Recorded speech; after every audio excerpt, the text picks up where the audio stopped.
Assalamu alaikum and welcome to our video about Hazrat Adam, the first human being and prophet of Islam.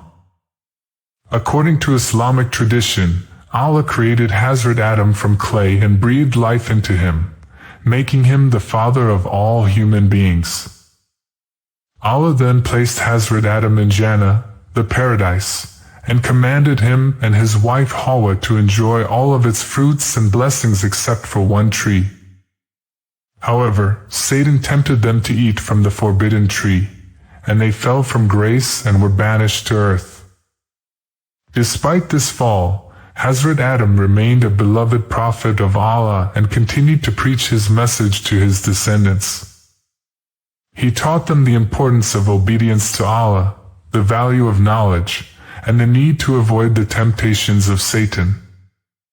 He also passed on his knowledge of agriculture, metalworking, and other skills that enabled humans to thrive on earth. Hazrat Adam's legacy extends beyond his teachings and skills, however.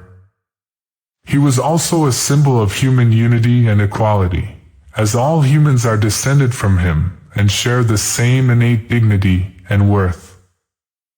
This means that no one is superior to another based on race, ethnicity, or any other arbitrary characteristic.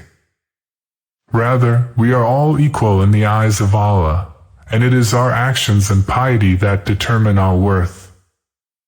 In conclusion, Hazrat Adam is a pivotal figure in Islamic history and a symbol of human unity, knowledge, and piety. By following in his footsteps, we can strive to be better human beings and fulfill our purpose on earth. May Allah bless us all with the wisdom and guidance to do so.